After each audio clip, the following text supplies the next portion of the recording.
each and everyone who are joining us today or watching this later.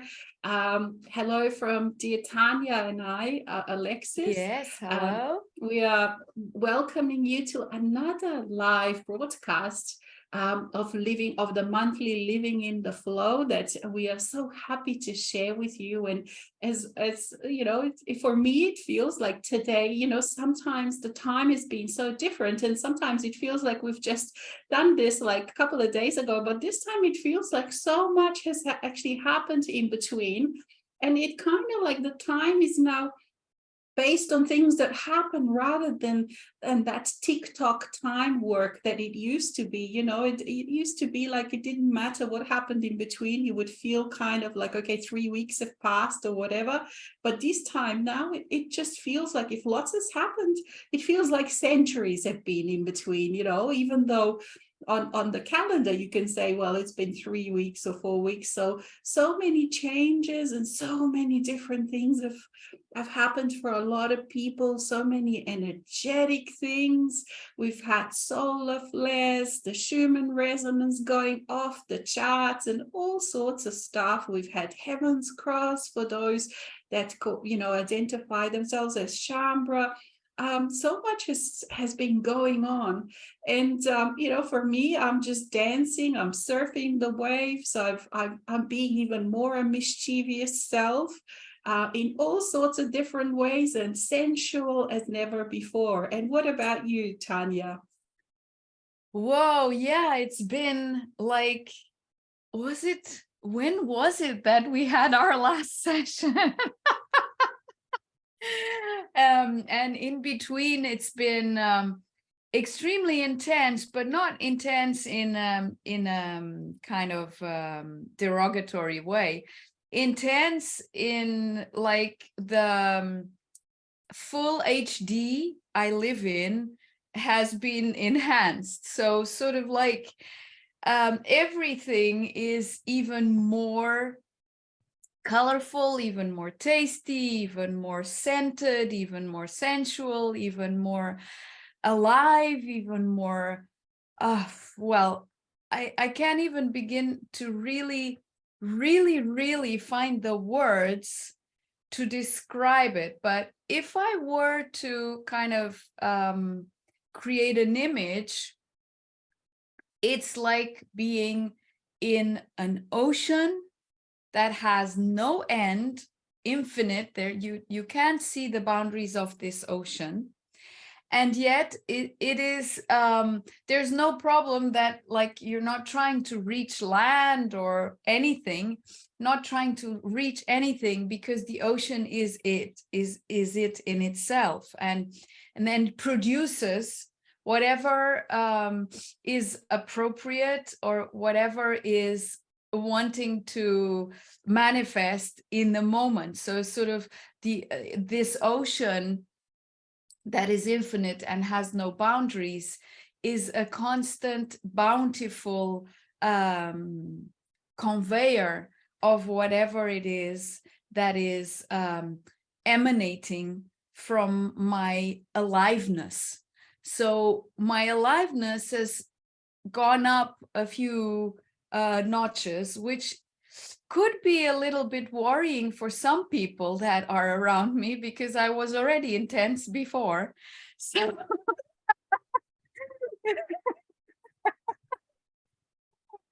oh well, you know, yeah, that's just the way it is. And this week we had a really interesting experience. Me, Joanna, my companion on all of this journey, and Pedro, who is a friend of ours, who is now living on the land next door, and he's the one who's been helping us a lot here with our constructions and all of the stuff we've been doing. And so we've been out all week outside, and that even makes us even more alive. It's like everything just becomes so vibrant. But we were having a little bit of a challenge with how do you call it? Wait a minute, there's a name for this thing. I found it in English. I didn't know the name for this thing.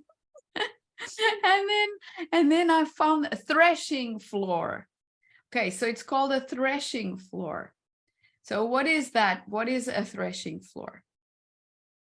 Okay, now I want to pull this back up again. And why isn't it going? Sorry, I'm just playing around with Zoom here.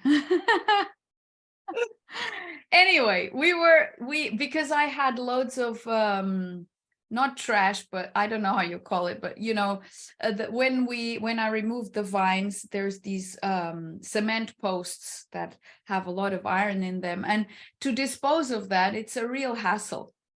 So I decided to make a threshing floor, which is a round, it's a circular place that you can use for whatever. When you have some land, it's always nice to have one. You can, whatever, gather around the fire, play, dance, jump around, meditate, do some yoga, whatever. Anyway, so that was the idea. Okay, let's do that in order to get all of that under there. And so like that, now it's reused. But then it wasn't that easy. So then one guy came over, and then another guy came over, just to, like, when friends came over, people who knew about, you know, construction and stuff, I always invited them to have a look at my idea. And each one gave a new idea, a new concept, a new way of doing it. But they all added on to each other. And we were always, ooh, this is really a hard, like really hard, tough thing. But yeah, okay. And so we started playing around with it, and we went on playing around with it. And this week it was like, we got to get this done. And I'd asked another guy who does this kind of stuff to come and do a day's job, a day's work. And he couldn't come before next week. But we were, the three of us, like, no way, this is going to be done right now. And so we just gather our wits together, and 27 sacks of cement later, it's done. 27 sacks, it's a lot of cement. It's a lot of cement. It's a lot of playing with the, how do you call the machine? Yes. The machine where you mix Turnbull, something like that, I think it is. Well, yeah, a lot of playing with that, sacks of cement, sand, water, gravel, etc., wheelbarrows, go on, and evening it out, and again and again and again. But the thing was, so why I'm sharing this is that along this experience, we, all of us, got this thing that we felt like fasting. So none of us felt like eating, but we didn't know. I mean, each one was in their own thing. Then we happened to share that, oh, you know, I haven't had lunch or dinner or this, but I feel really great. And I was like, oh yeah, me too. You know, and then, so we were all on the same page. And we were working physically, like, oh my God, working our ass off, but feeling super happy, super energized. And it was like, what the hell is this? You know, it's like, where is all of this strength coming from? Because I did 2 to 48-hour fasts this week, and the more I was working, the more energy I had, and it was like, oh my God, wow. Anyway, of course, after a few hours, your muscles start hurting. Then you make a little bit of a pause, then you go on. But was good. Yesterday we finished. So we worked from 7 a.m. to 1 p.m. straight, and we managed to finish it. We were like so happy, but so happy at the end that it was almost like, you know, no big deal. Like, while you're going through the steps, you realize the challenge, but you just keep on going and don't see it as an issue. And you just keep on playing. We were playing all along. And so the result of playing was precisely that. It's beautiful. we're super happy. And now I'm going to make a whole 6-meter diameter mosaic art piece. Wow. So that is going to be another fun endeavor, which I really look forward to discovering, because I've never even done any mosaic art. So it's just sort of like, oh, wow, this is a big canvas. And the other reason I'm sharing this is basically the way I move through life. I never sort of an issue or whatever comes by, but then I just play with it and keep on playing with it and get all of these solutions. And God, do I get solutions? It's like during the night, I always get the solutions. And then but they're so creative. And then if one solution doesn't work out, the other one works out, or the other one, or whatever. So it's not like I don't have clarity or something. It's like I've got heaps of clarity. Is like, wait a minute, so try this one. Okay. And why do some of the solutions sometimes not work out? Well, simply because we live in a world with other people, and everyone, of course, everyone is a reflection of ourselves, but of course, everyone is also one unto themselves, and everyone is volatile. We're all volatile. We're not a fixed track. So what might work in this instant when I get the inclination, okay, that's the way, then might not work an hour or two later, because energies move, things change, consciousness just changes in everything. And so it's about being more than ever flexible, so flexible that nothing stands in the way of complete enjoyment and fulfillment with being human, in a human body, on earth, enjoying divinity, full on, and releasing all kinds of beliefs that we might have accumulated throughout the years about what living divinely should be. Because living divinely is being so very messily human that it is the fun of it. That's the fun of it, is being able to not have to strive for perfection, to not have to listen to any kind of limitation that says you can't do this, you're not capable because you don't have the skill or whatever. If you get an inclination to do something, the skill will come. It just downloads. And if you have an inclination to do something and you feel you're not physically capable, bullshit too, because the capability will come, it will develop. There will be ways in which your consciousness will show you how, through whatever nutrition or exercise or movement or being still, whatever, it doesn't really matter. But what matters here is that what I feel with this turn of events throughout the month of March is that the cap of limitations has really been removed. And that's why it's so much more intense. And those that are willing to accept that the limitations are no longer there, and to discover a whole new world, really and literally. And no matter how new it was before, damn, it's really, really new now. It's like, there's no relation to anything lived before. And it's embracing and accepting that. For me, that's how it's been for me.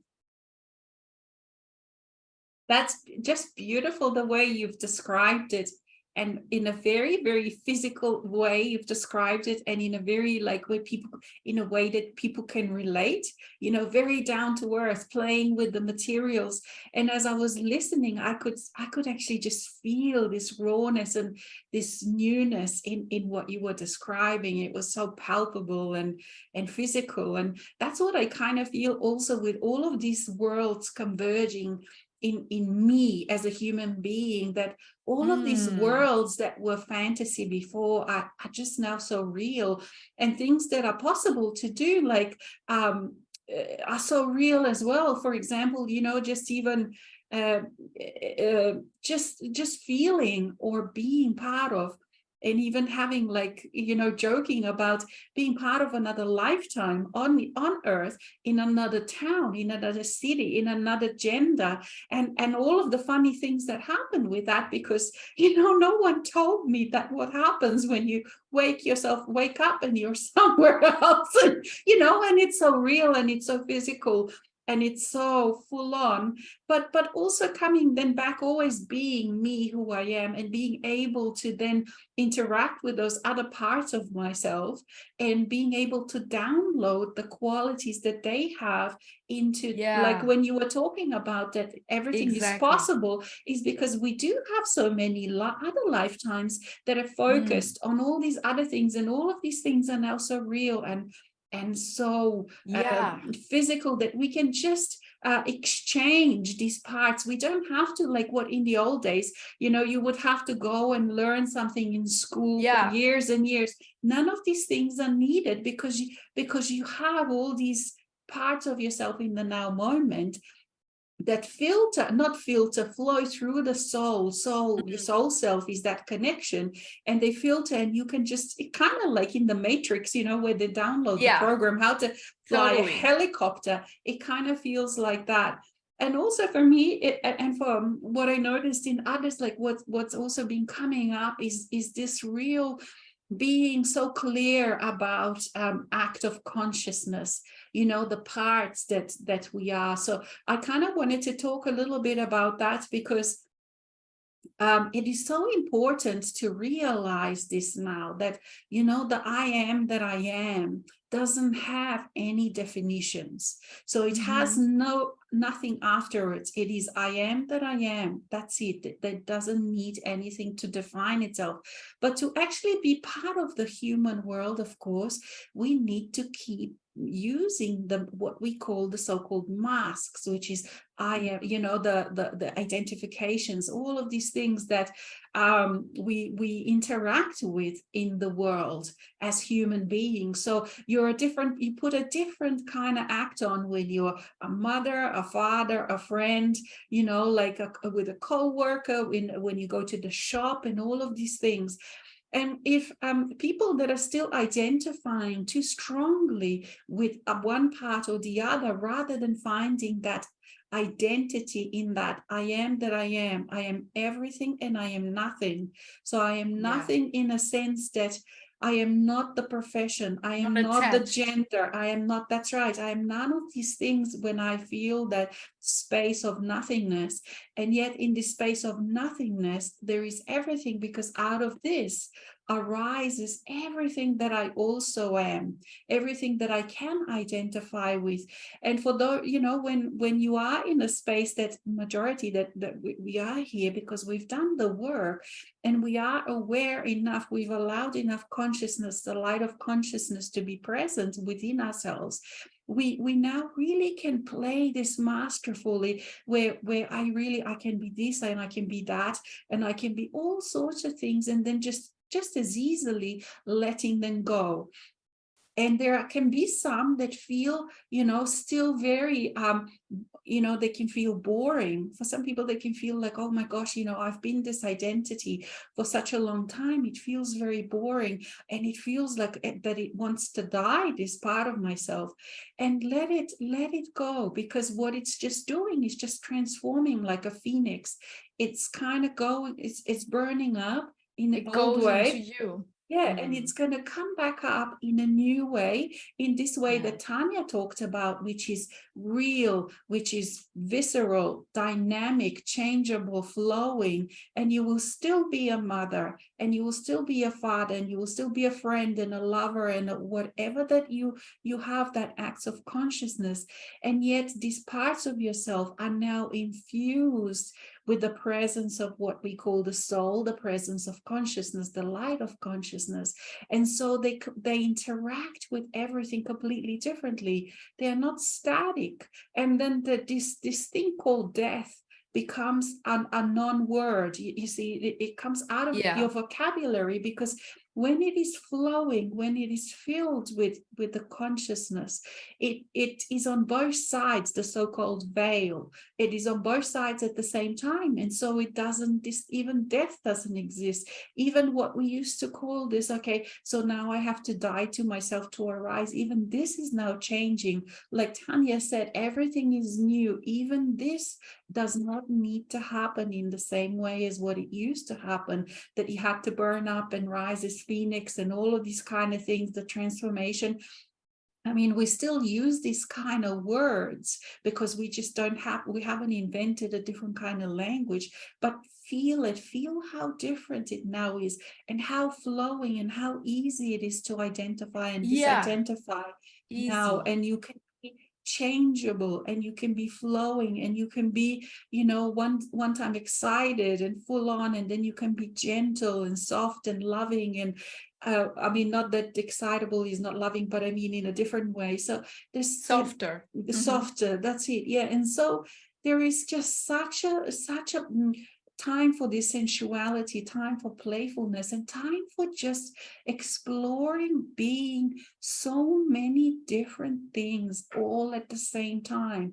And also the ideas that, you know, there is a part of you, like in the old way, how it was that, you know, some certain roles would be, certain identifications would be more valuable than others. When you realize that all of it stems from the I am that I am, all of you is absolutely sacred, is absolutely precious and valuable and undefinable. Even when you define yourself as certain identity for the act of consciousness, for that time being, for that play, even that is not really that real. It's real in a sense that it's all part of you, but it's not real in a sense that it's forever, you see. So there's incredible freedom in that.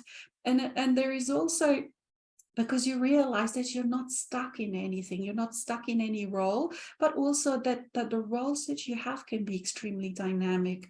And that is why we've spent so many years, you know, and we continue to spend so many years to be so able to be okay with change, which is so different than the old human being, you know, that needed habits and the same things to feel safe.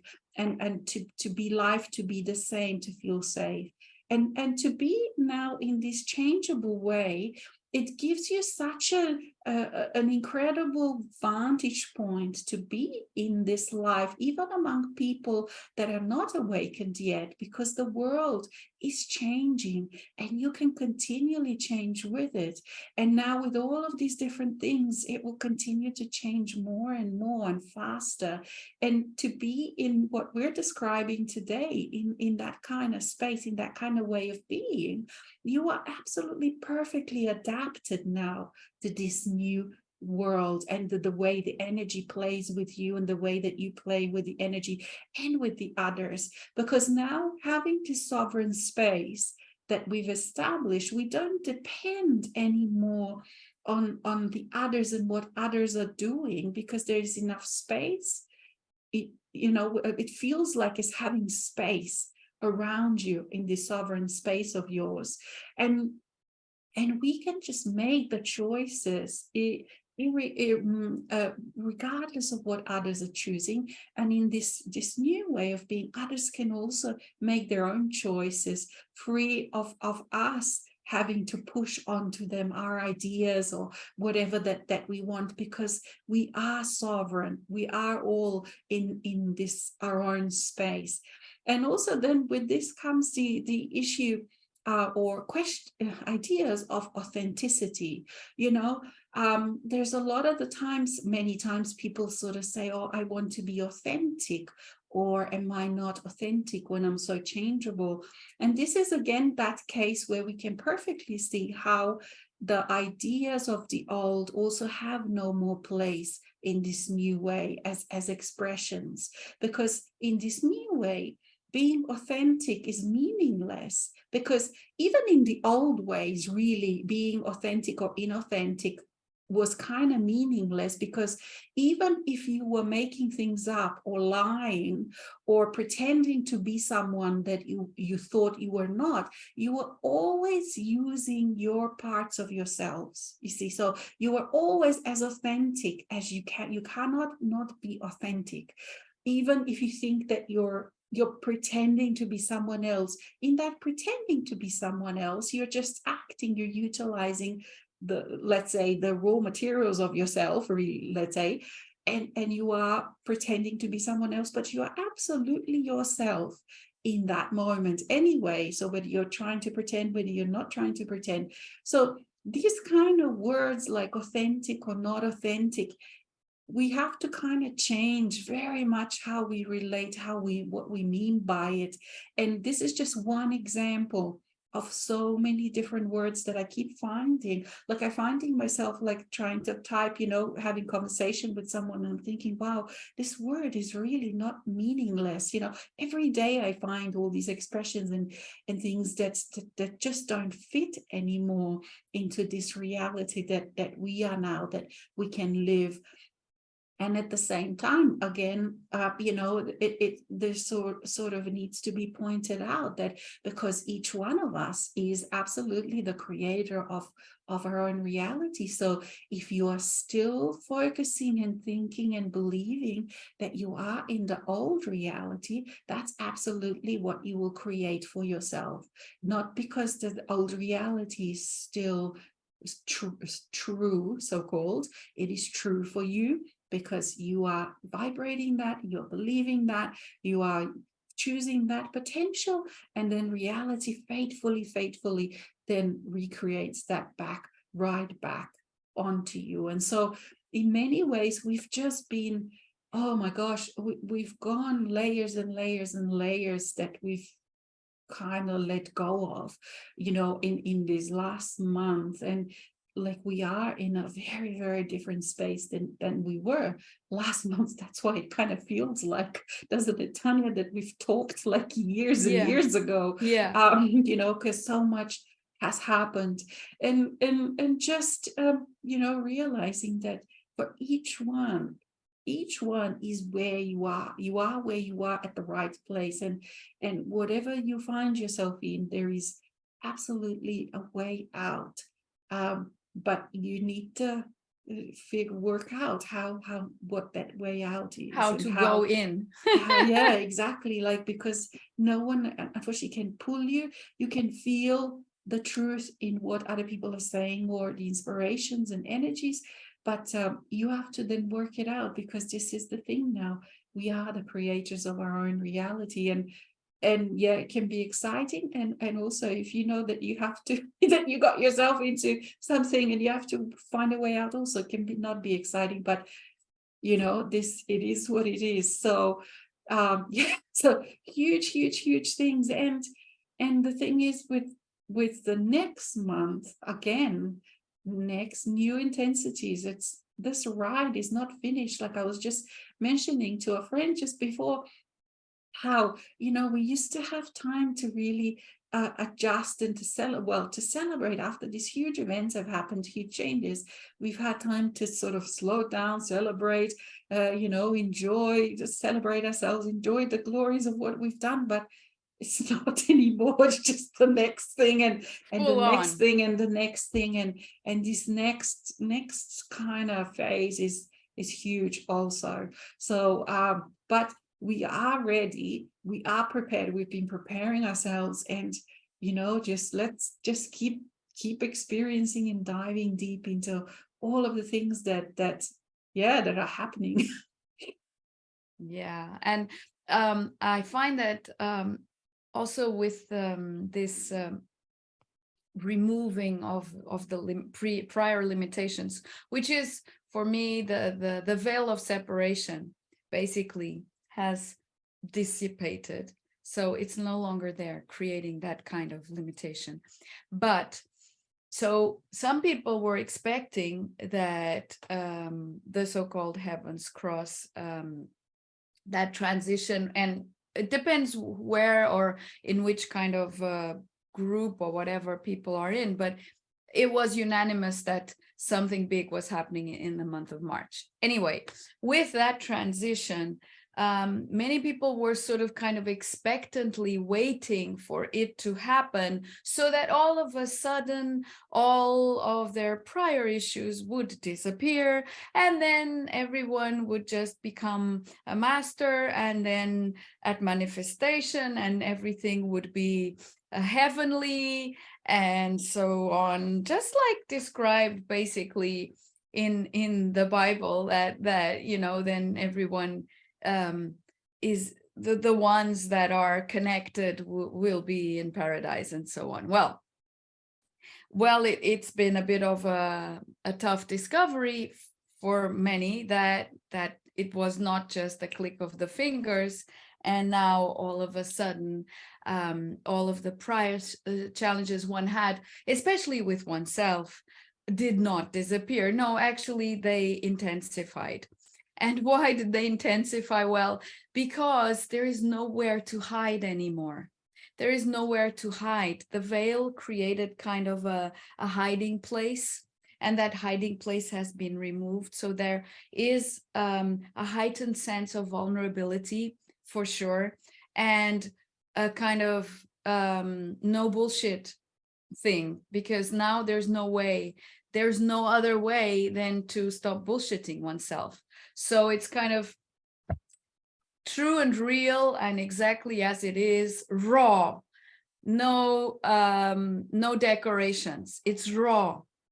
So that of course has been challenging, and the reason I'm mentioning this is because some have also manifested that, you know, feeling angry at their soul as like, you know, okay, so now the veil of separation has disappeared, why don't you just come totally and merge totally with me, and just so that I can just all of a sudden become this clear human that realizes oneself as a whole, and no longer have issues of defining myself, or no longer have issues with emotions and all sorts.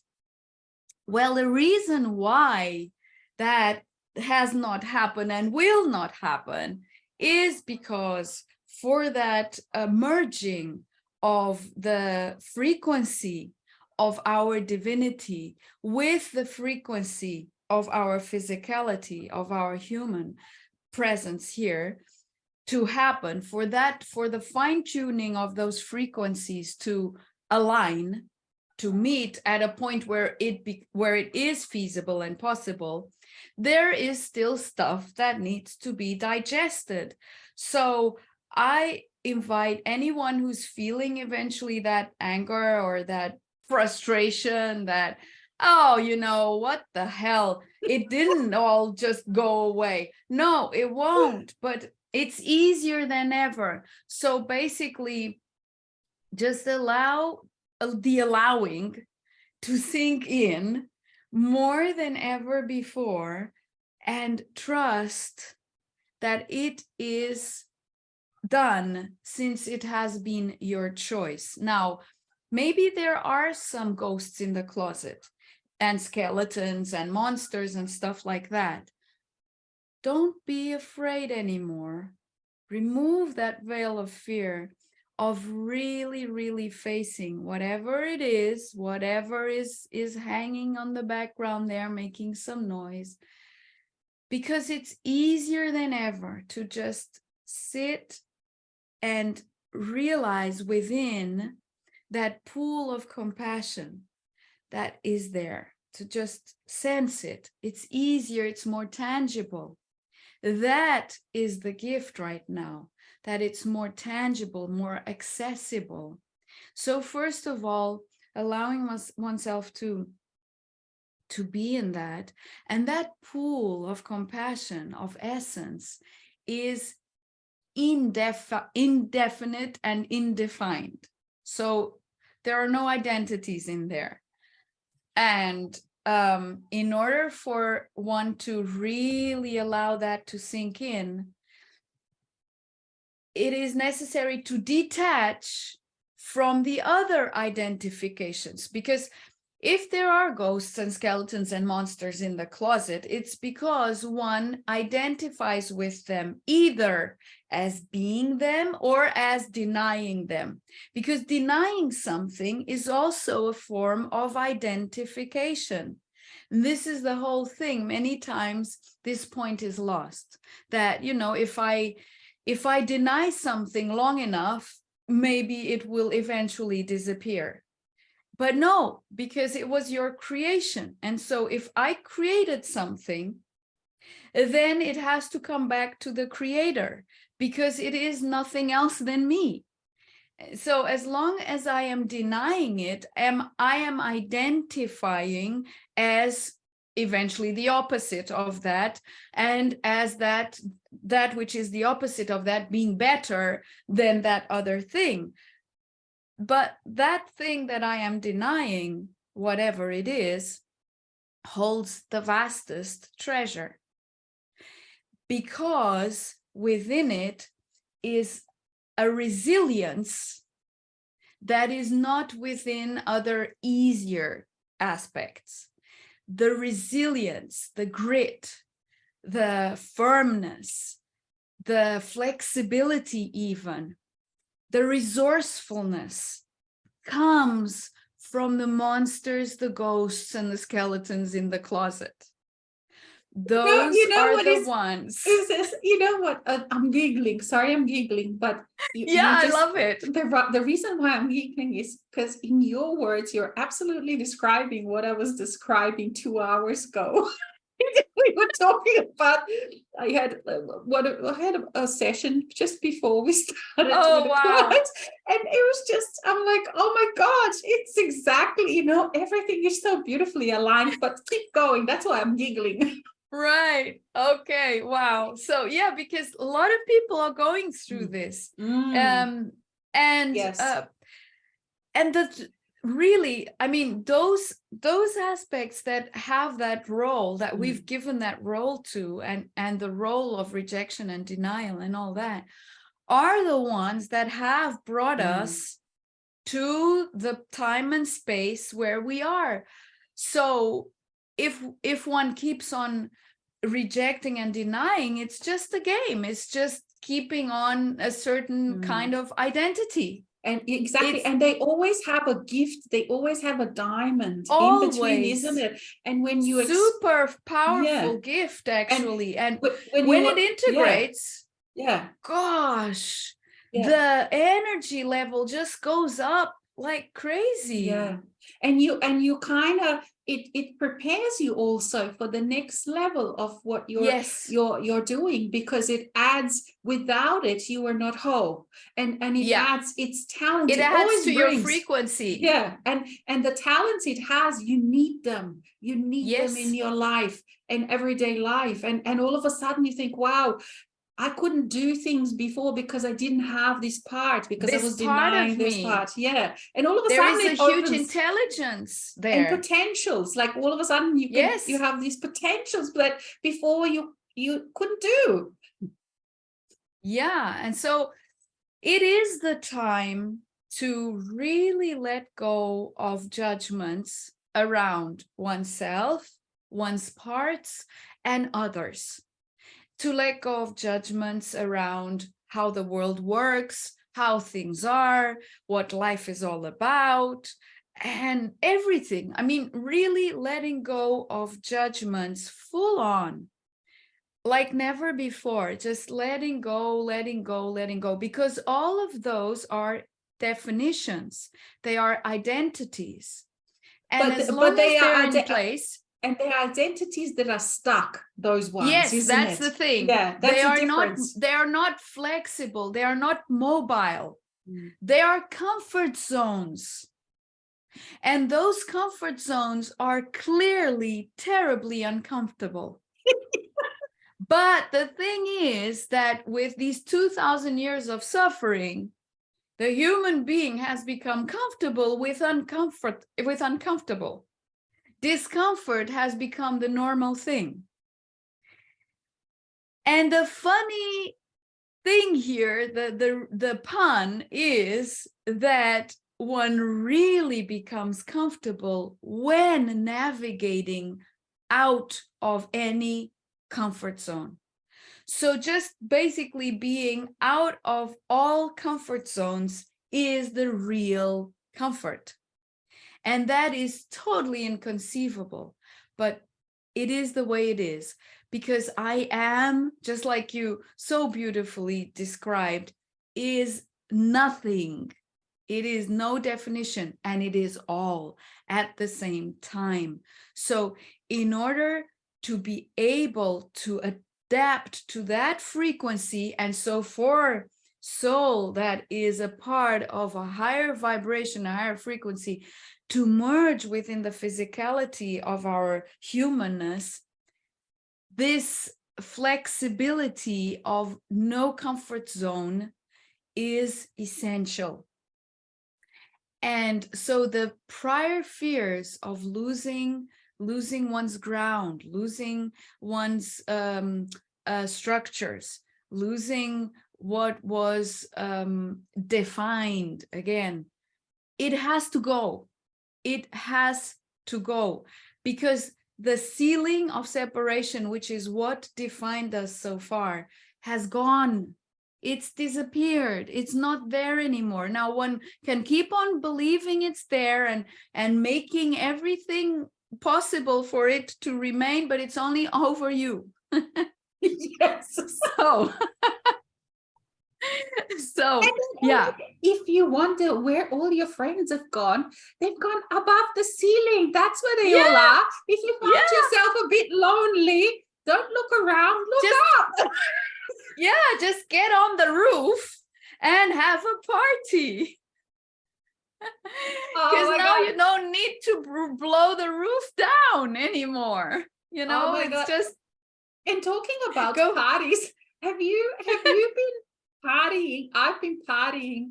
I've been dancing. Literally, actually. Yes, and I'm playing with people. Oh my God. It kind of feels like, it's like, you know, all of those years and decades of the hard work, we've been so serious. And now for me, it's like the lid is off. Let the party begin. Yes. In all and sorts I of find ways. it. Yes, in all sorts of ways. And a funny thing, like, in these last months, I've been, I interact a lot with construction workers and people who sell me the materials and all of that stuff. And the funniest thing happens over and over, because sometimes it's these people that are really serious and whatever, but then when we start talking a little while, and then they just hang on and they say, oh my God, I've got so many things to do, but then they just stay a little longer and just, and all of a sudden they could just sit down and have a beer with me, Oh my gosh, have you I've rediscovered the love of beer. And I like some beers and others not. It depends on the taste. Yes. Me too. And I had an issue yesterday, because it was public holiday. I had a real issue with Yeshua, because I'm like, Yeshua, you were able to change water into wine, and I ran out of beer and I couldn't buy freaking beer anywhere. It's like, can you change some of my water into wine or something? Well, that hasn't happened yet, but I keep trying. I'm gonna keep annoying him until it actually happens. Yes, who knows? I mean, whatever. Oh my gosh, but has it not been fun? Like, it has. Me, it's like because now, all of these parts of self are here. And this is like, I kind of, I don't know what it's like for you, but for me, it sort of feels like of youth in a way, and the spirit, and also the body, because like I can walk forever, but, and, do all these things, but mainly, and like you said, also the body gets tired in a very different way. Like when I play drum, I can just play, or I do stuff in the garden that would be so painful, but maybe it is a little bit painful, but it goes away so quickly, that's old the muscle thing. pain. And but with another issue for me has come up. I mean, not an issue, but kind of like just, okay, so how am I going to play with this? Because, you know, I move like you, I'm not secluded. I move around amongst, you know, normal people a lot in all sorts of different ways. And because now with the integration of the inner child, you know, I mean, we're using these words, it's all one, but we just Yeah. have to use certain words, and the teenager, and then the young adult, and like I find that I can relate to all of these different ages in such a beautiful way, but also I can easily then become that. And so Yeah. I'm very kind of thinking, gosh, how am I behaving? Am I behaving, you know, as right of my age, or is this appropriate and is this not appropriate? And I know that it's not really that I care what other people think, because I Yeah. want to be joyful anyway. But there have been times when I'm wondering, okay, so this is going to be interesting now, because I kind of like can behave like a teenager, or like a young Yeah. adult, or, you know, 50-year-old or 100-year-old, like a crone, a wise Like a woman that is sage, a 90. wise, yeah. All of these different parts are in Yeah. me, active all the time. And so it's really, and it's not about, okay, so now I want to be 20, or now I want to be 30, 40, 50, whatever. But it's just because in this now moment, all of these parts are part of me, and they're alive, and they're dynamic, and they're changing, you know, and not like that, you know, it's all one, but I do feel all of these Yeah, different yeah, things. And yet, I totally get it. yeah, and so it's really weird, because I'm thinking, well, is this I have come into some situations where I have stepped back and I thought, okay, so how am I behaving in this way? You know, because am I too childish, or, you know, liking the music that, I don't know, very young people like, or the music that very older people like, because I too like some of the cultural, you know, the dances and all sorts of different things. So anyways, I just wanted to mention that another level of all these things have come that will need to be adjusted to. I mean, I never stop. I'm not going to stop, but you know, it was been interesting in this way to kind of ponder on these I things. find that it's more kind of adjusting, like in the moment, like I come across that a lot. And like when I'm speaking to someone and sort of I'm behaving in a certain way, and the person is a little bit, and then I'm okay, maybe, Tone and it then down I a bit. just go on. But it's kind of a bit of adjusting the prior belief and letting it go. For me, that's how I navigate that, is like, oh, okay, so I had a belief around this and I just let it go and continue with my own whatever. And well, whoever I'm interacting with can just deal with it. Because Ways, it's such an incredible also thing, because for me, like, you know, let's say the age I'm in, some people contemplate, oh, and retirement, and for me something like this, it's meaningless. I mean, yeah, what does this mean? what is But it? yeah, and now, like recently, in especially last week or last 2 weeks, I've kind of gotten all these new ideas of what I'm going to do and what I want to create and stuff. And I'm like, oh my gosh, this is someone in their 20s or 30s that would think about Yeah, going for this kind of project, you know. And I'm yeah, thinking, wow, I'm earthly age that I am, and now I'm just starting to think about, okay, these are projects I want to do, and I'm actually, wow, these are possible, I'm going to do them. And so it's like, really, you have to really let go of all of these old beliefs yeah. of different stages of life and stuff like that. It's quite interesting. I find it quite interesting. Yeah, I find it super interesting. And of course, especially because I'm at the moment, my body is much more athletic than it's been for the last decade or whatever.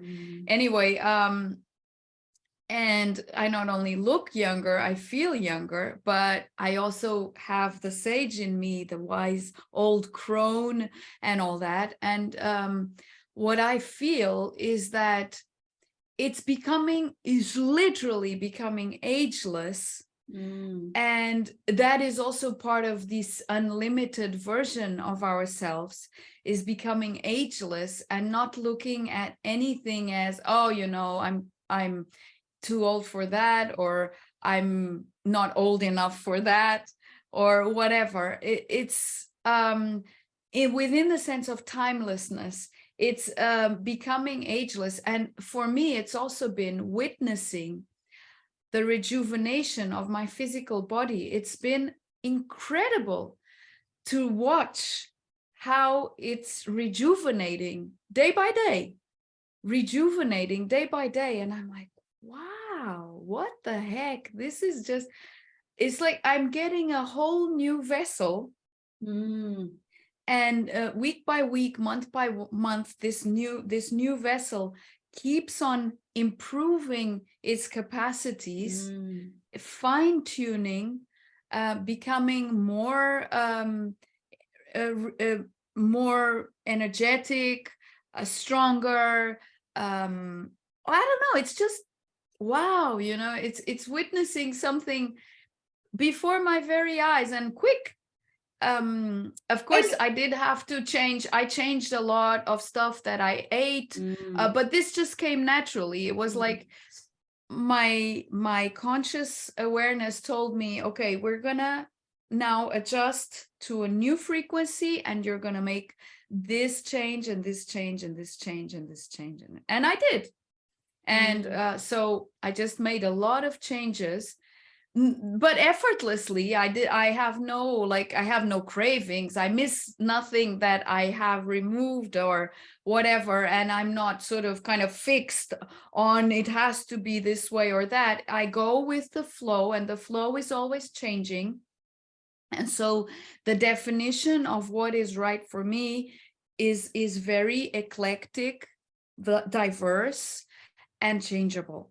But it is very, very different than what I would believe, because I'm from the fitness industry and I worked within the nutrition field, etc., for many, many years. And so a lot of what I'm doing at the moment is totally, I would have said, oh, no way, forget it. That really is totally out of the question.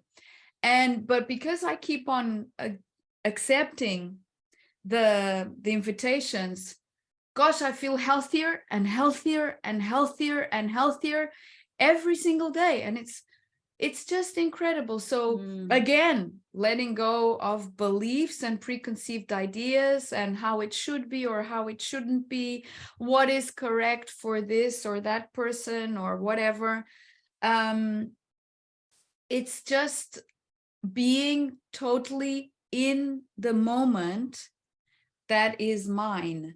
So the sovereignty, for me, is about being in the moment that is mine, owning whatever I am doing, whatever I am saying, whatever I am thinking, even when stuff like the beliefs that come up when I am confronted with a new way, then sometimes a belief comes that was hanging around there, and I just let it go.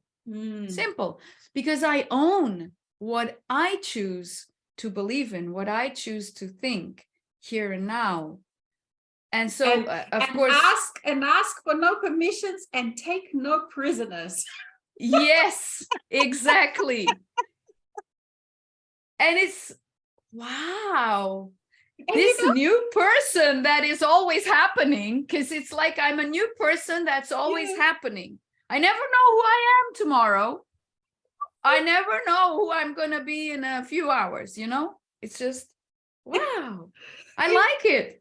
And the thing is like you said, you know, it's nothing that we could have predicted 30 years ago, you know, like for those of us that have been in doing this for a long time. And, you know, like when things were prophesied that this time will happen, it was just, it was kind of, I remember, you know, we would be reading some old religious books and, you know, the words like nirvana and all of these kind of words used to be so big. But we really had unattainable. no idea. And we had no idea though what it all meant. and we couldn't have, because even we couldn't have, because this has to be experienced. Like it couldn't, Yes. not even the non-physical world knew like That's what what. I find, That's the thing, the things that keep on happening could not have been imagined. I No. could never, each day things happen in my life that I could not have imagined. So there's no point trying to imagine how it's gonna be a week from now, or predict, or even like yes, try to define or do some yes, kind of prophecies, or who the heck knows, really. And that's like, it's a really good thing to be, if you are. And again, it's now we can see why we've worked on certain things, and that's like, if you are in a safe space that you create constantly within yourself, yes, and that is so clear and huge and safe and yours, and like you said, you own it, then these kind of things are like a play now. You can really do this. But if you're still feeling yourself as if you are that little reed on top of the ocean where all those waves and activity happen, you have to be rooted deep into the ocean, into those quiet and rooting. yeah. And this is where that like you said, like when you were talking about all those facets and identifications and stuff, when you are really rooted in that I am that I am, and you keep coming there for comfort, for peace, for safety. And it's not even that you feel, I don't really feel those things. When I feel myself in that space of I am that I am, they're not really definable. I can invoke them and feel them, but it's just this I don't know how to, it's not even the word serenity, it's not even, it's quite, you can't define it. That's the thing. It's undefinable, but you're there, when you're there. And when you are rooted into that space, that's where all of your nutrition, nourishing, love, Yes, accept, all of these things then come from there. And that then enables you to own your sovereign space, because there is nothing really that you need from the outside. And then when you actually realize that, and then you actually willingly go out and interact with people, that's another new thing that I've discovered, because like when you are, let's say, those that are empaths, there's the big word, thrown around, and you're open and gentle, and then you have to protect yourself and hide yourself in the old days, because other people's energies are so bad and whatever, blah blah blah. And I experienced that very much. But and then there was that time, of course, of going into your cave, and still is that time that you experience. But now there's that really time where, because I feel so rooted in myself, that I'm thinking, wow, now it's actually joy to go out and interact with people. And the funny thing is that who I interact with is become really also not important. How can I say? Because, like there were times when it was important to be part of your group and your tribe, and all of these are stages until you come to this place when I realize, what? Where you don't need a tribe. That's right. I enjoy talking to someone. Let's say if I meet someone in the shop, I'm not saying that I would spend a week with them or whatever, but I enjoy that interaction just as much as I enjoy interacting with someone who's, let's say, knows all the words, spiritual words that I know. And so, but it again, like you said, all of these things really, as you're kind of going at daily things, working on, not on yourself, but working, like allowing this mastery to blossom within you, all of these kind of things really come naturally. There comes a stage for the next, when that happens and that happens and that happens, like you said, with the nutrition and with the changes of what one wants to eat and drink and be, and how we're relating with the body. And I was going to mention before, like you so, oh gosh, you described it so well, how the body changes, and it has to do with that DNA, because and all of these solar flares and all of these things have really are helping to change the structure of the DNA. Because within the old DNA coding, there was a written aging was written in it, like, because if we really look at how the the body works, even in the old ways, the human body, let's say, rejuvenates itself. Every cell is different every 6 to 7 years. So why do the cells then take on the disease? If their cell is a new and fresh and young, why has it taken on the patterning of a disease of the old one? You see, because the disease used to carry from the old to the new. And also when we were aging, it had to do with the telomeres within the DNA, because every time it reproduced a new cell, it would shorten those little DNA, scripts.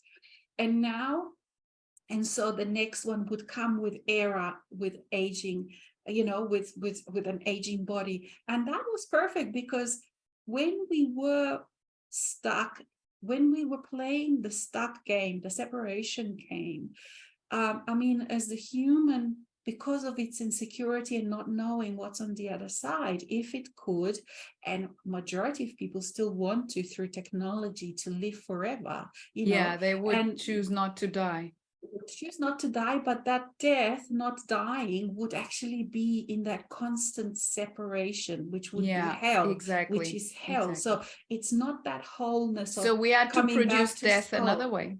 That's right. So that aging was built in on very much on purpose, so that, people would end their life, because otherwise people would be stuck. I mean, these parts of self, human parts of self, would be stuck in that reality forever. And so, but now when the veils are gone, so this DNA structure is also changing, because it doesn't need to have aging anymore written in the DNA for those that are, like, let's so-called raising the vibration, because it makes no sense anymore, because the death is gone. Everything is changing, the body's changing, and doesn't need, so when it rejuvenates, it doesn't need to replicate with aging written in it. And so, for those that still perhaps have hard time to believe, because these kind of things of physical nature, like people that do have some kind of body issue, in a way that they have some kind of disease or whatever, the hardest jump of faith, like what we call faith, is, to believe that you are healthy if you're experiencing the disease. And as a creator, you need to feel first before you create, right? And so you need to feel yourself healthy, despite of perhaps what the medical examination is saying or whatever, in order to change this. Because otherwise, if you feel yourself ill as a creator, you just keep creating that same thing. And so for many people, this kind of like this final body things of physical nature, things of body, are that hugest jump of faith from the old belief to the new belief. Because like you said, when we identify with something, we identify because we so believe that it's true, we so identify with it. And it's the same with this body, the way it is, whether it has all sorts of issues, whether it has aging, whether it has to do with being able to grow limbs, and stuff like that. None of these things are impossible, grow new teeth, all sorts of things. All of these things are absolutely possible. Absolutely, there is no scientific reason, except for that it was written in the old reality. And so now we are being also asked on this physical level to really dive into and changing these kind of beliefs that was associated with what it means to be human, which means, we live about 80 years, we have all these stages, the baby, and then, the health goes downhill, blah, blah, blah, all of these kind of things.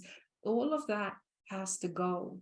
And so, but it is the biggest, isn't it? It's the biggest leap, because you can sort of change the idea or a belief, but when it comes to the physical body, and yet there are some of the masters, that have taken that to a whole new level. And perhaps, some people, they do wonder, why do they have given themselves perhaps some kind of disease now in this stage of life? or not at the age, but for example, as after they've done this work, one of the reasons also is because you've taken it upon yourself to really dive into this. How does one change one belief to the next to do with the physical body? And so I'm kind of expecting a lot of very, you know, we don't like to use that word miraculous healing because it's been so overused, and in many times in the old days it didn't happen. But now it is that time where a person, okay, has some kind of diagnosis and the next day they'll wake up completely healthy. I'm kind of sort of getting this message now that we are to expect this to be quite a regular occurrence. And an important thing within the rooting that we were talking about, in order to root into the I am, it is the one essential key thing, because we are here on earth and have chosen to be human.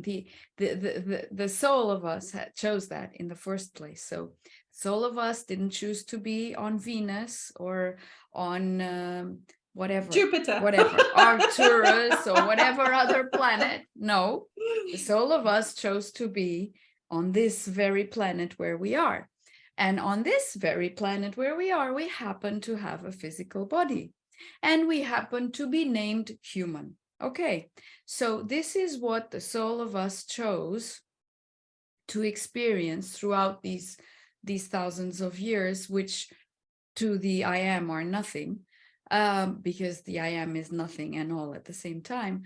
But so it's essential to let go of the idea that one only finds that space of I am, where I call it essence, to where you can just dwell in that pool of serene knowingness. That one only finds that if one transcends somehow physicality. It's not about transcending in the sense that you have to overcome the fact that you are a physical being. It's actually the opposite, because what the soul chose is precisely to come and experience being a physical being through humanness. And so this is the one big step that we have become very practiced at running away from, which is, for God's sake, please just stay here. And it kind of it runs through the history, through the cultures, doesn't it? Through all the religions, it's like human is sinful, you know. Exactly. All of that. Human is dirty. Human is bad. Human is a lower kind of expression. Human is worthless, etc. Human is not wise. Human is not capable, and so on. And the physical body is a source of pain and a source of torture. And sinful. Exactly. So all of these beliefs have just served the purpose of separation. And even within you know, there are many practices, even within Oriental practices, where again and again the thing is about separating somehow from giving any kind of importance, so to speak, to the physical body, because the physical body is irrelevant, so to speak, right? Or so not, it's considered even the next step, it was like a detriment, wasn't it? It was like, right, exactly, not only irrelevant, but it's hampering. It creates a kind of an obstacle towards attaining that being in the I am, in that state of nirvana, of allness, of wholeness. But no, that's why we came back, because we wanted to finally realize, and that's what for me realization is all about. We wanted to realize that this is part of the wholeness. And it is not only part of the wholeness, it is an essential part of the equation for those who have chosen to come by way of earth. We have chosen to come by way of earth. The physical body needs to be integrated in the whole equation. It cannot be a separate hindering thing that is there and that is always stopping me from attaining whatever. First of all, it's not about attaining anything. It's about realizing, and that's why for me realization is this. It's about realizing that wholeness happens where one is. And where we happen to be is here on earth with our feet on the ground. If you're not lying down, anyway, the bed will have its feet on the ground or whatever. With our feet on the ground, with a physical body that is actually one of the most miraculous creations there is. And notice that medicine and science and all of that have been around for centuries now, actually for thousands of years. And still, no one really knows all there is to know about the physical body. No one. No matter how knowledgeable this or that scientist or physician or whatever is about a certain part, it's always only a part, because it is virtually impossible to know everything about the physical body. Why? Because it's part of the isness that we are. It is part of the divinity. The only difference is that we can touch it and see it and play around with it and dance and make love and kiss and jump around and whatever, and carry wheelbarrows and make there's another thing that I wanted to mention before. It's funny because, when I was growing up, my father was a builder, and at that time, his generation, it was all very manual. So I'm very familiar with cement bags and that machine that goes round and round, and shovels and things, and they were dreaming about something to be much more mechanical. And now we kind of go back to the earth, isn't it? But we've changed it. It's kind of like, how because now we play with it. It's not, no one's making us do it in the first place. It's not an effort. It's not an effort. And it's kind of like, the farming has in many ways changed. How, let's say, if you look at the older times, like, to be considered a farmer, it was considered a little bit down, and they were sort of very religious and backwards. And then everyone went to cities, and kind of gotten into much more flexible mode of thinking and being, much more flowy and changeable and stuff. And then many have returned and have changed farming in a very, very different way. It's kind of like every section something like this has happened. And also, like, to do with the body, all of these things were because people think like the sciences and that, because they are just playing mostly in the box of the mind, and it's only what they consider the geniuses, like people like Einstein and Tesla and Marie Curie and all of these people, because they actually were able to open that box and actually experience a little bit outside a box, and then they were considered geniuses, like the musicians, or all the artists, Mozart and all of these people. They were considered genius because it's like they had access to something that a normal person used to not have access. And this is what is now what we all have, like Gaudi in Barcelona. Absolutely, and this is where they got their inspiration. So it's not like it's some kind of mystery.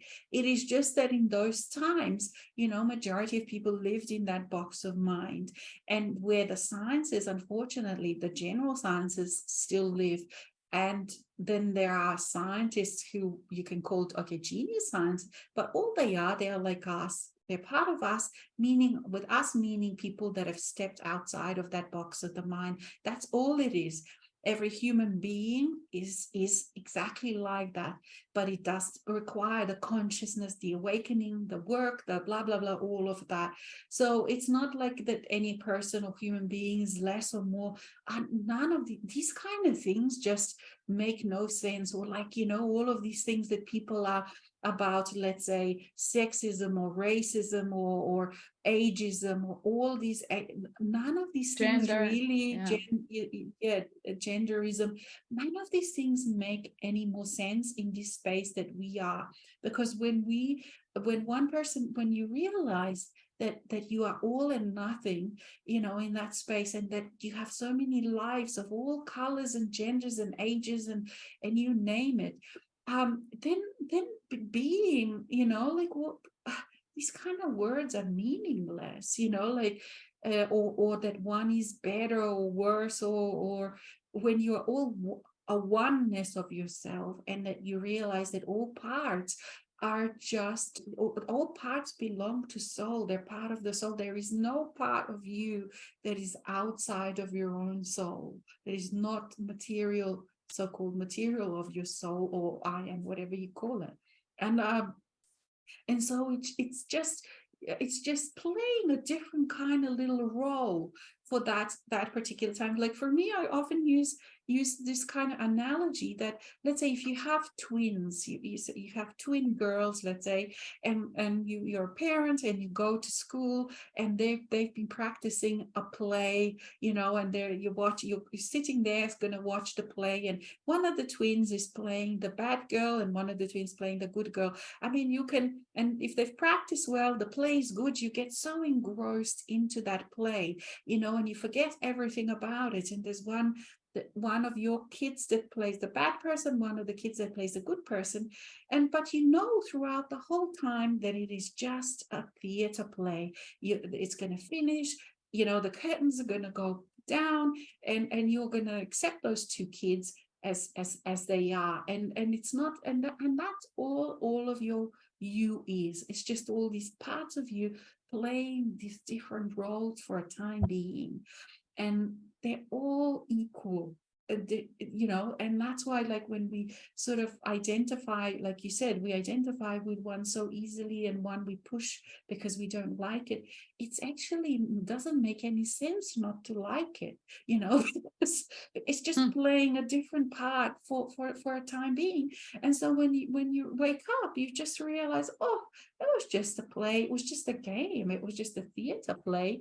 And now, you know, you integrate back into yourself, and you have your two kids as self back with you, you know, you can have them and whatever have you. It's kind of like that. When you kind of can see things in that way, it can become so much easier, doesn't it? Like, sorry. Yeah, that's a wonderful analogy. Yeah, but you know, it's like if you say, okay, dear Yeshua, all of these people have talked in analogies, isn't it? Because once you step out of this box, nothing within the box makes sense. You can't really explain it, and you can't actually see. You know that there is something different about that person, but they can't actually know. So, you know, like you find ways to communicate with others without having to really explain something that they can't see yet. Exactly. And what I see and feel very, very strongly is, so as the veil is no longer there, is like consciousness is sort of gradually landing. And for those who allow it, no matter whether they were prior, whether they were awakened to their other parts or to their divinity or whatever, no, it doesn't matter. It's sort of like, it's like a sparkling rain of consciousness that is just falling very gently, very, very gently. And it can seem slowly, but it isn't. It's faster than ever. It's like, whoa. But if feeling into it, it's really soft and gentle, and it's kind of falling, and it's sinking into people's cells and sinking into their bodies, and then sooner or later there will be moments of awareness. They will be coming in dreams, they will be coming in moments throughout the day, and people will all of a sudden be having these awarenesses out of the blue. And this will be happening more and more. And when we actually have the pleasure of interacting with whoever, no matter who, for me, I notice there's always this sparkles of consciousness that come up in the conversation from people, and it becomes a pleasure to be able to witness that, because you realize, yeah, of course, we all know the same things. It's just that one was aware of it and the other one wasn't, but it's landing. So things will be changing, I feel, I sense, at a rate that, wow. The other day we had a meeting here with an accountant, because I'm together with my friends, we're creating a multi-sectorial cooperative, which is a really, really fun thing. But anyway, it's got a lot of bureaucracy in the way. And this guy was trying to explain to us why we would have problems, and why after 3 months we would be having issues with each other, and why this wouldn't work out, and why that. And each time we very gently had another point of view to show him, but without going against what he was saying, as, oh yeah, that's very true, but there's also this. Well, the funny thing is, this guy arrived and he was really stressed out because he has lots of work, and he was all jittery and fidgeting and, you know, tapping his foot and all that. And after about an hour, he was smiling, he was happy, he was, oh, you know, I can't wait to see your business plan. Please make it, because I really want to see it, and I'm really excited about your project, and this is gonna be great. And okay, so, well, you know, and it was a totally different person. So our consciousness is permeable, and it permeates anything and anyone that dares to come close. And this happens with oneself. Do you dare to come close? Yeah. Maybe you need a t-shirt. Yeah, maybe we should make a t-shirt like that. And this happens with oneself as well. It's like, do you dare to come close? To what? To yourself, to all of yourself, to the parts you don't like and reject, and to everything else, and to your divinity, and to your humanness. Do you dare to come close? And for me, that would be the closing sentence. I think so. And for me, it feels like we've come, you know, it felt like a very visceral episode. Like the energy was very tangible and real. Like as we were talking, I could very feel physical, right? Very physical, and very passionate also. And wow. Yeah, actually the passion is full on now. It's like, you know, for anyone out there that's lost their passion, oh my God, passion is here. Just allow it. Dare to come close. Exactly, dare to come close. And there won't be any more clothes.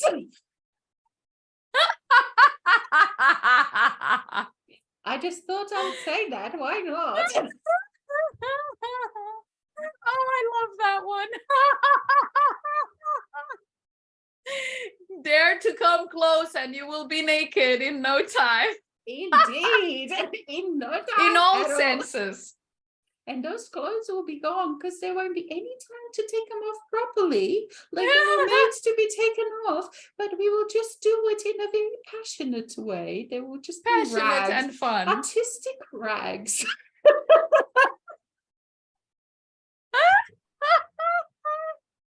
And then we can make one of those dunas with the bits and pieces of different clothes. so many creative things to make with the leftovers.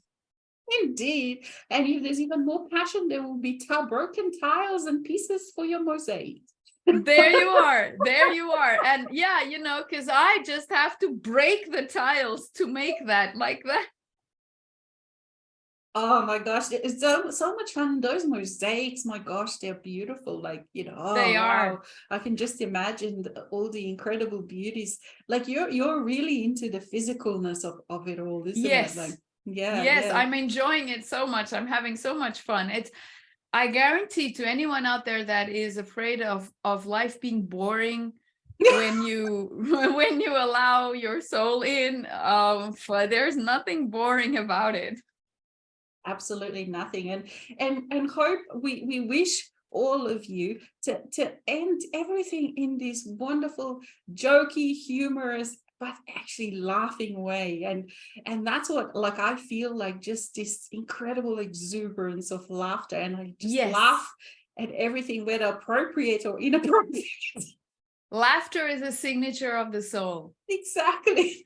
From the belly, you know, like that passion is belly. And it feels like, and that's what I was also, before we go, wanting to mention, like, you know, how when you're, I didn't realize that there is a side effect to having your solar plexus clear and all, you know, the lower chakras, because you know how in the old days we used to read, well, I used to read those stories where, for example, let's say if there was a car accident and a child ended up under a car, a parent would get this superhuman strength to lift the car up, you know, in those kind of, but now I'm finding, okay, don't ask me to lift a car, but Jesus, when you actually lift something from that, wow, you know, because there's nothing stuck in that solar plexus, my God, you have some access to some power. So again, it's like, dare to come close.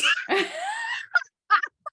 I feel like, honestly, I feel like that ninja kung fu master that can just, you know, that woo, because it does feel like the martial arts. Like I'm like, wow. Oh, yes, exactly. I love it. Practice that for a long time, but for me, because you had to clear that line of, but now it's just like, okay, I need that strength, and I just, wow, you know, lift it and move it, and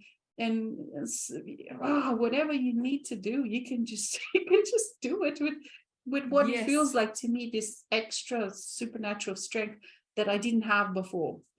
Yeah, me too. Totally didn't have it at all. I mean, at all. I never imagined it existed even.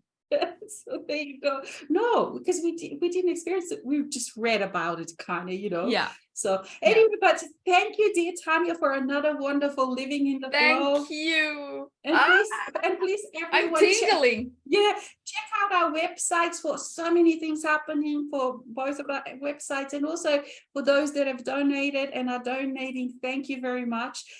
You're helping to keep this show going, and all the other things that we're offering each month and on regular basis. So yes, please keep joining us. And until next time. Thank you, dear Alexis. Thank you, everyone. Mwah. Keep on enjoying. This is a hell of a wonderful ride.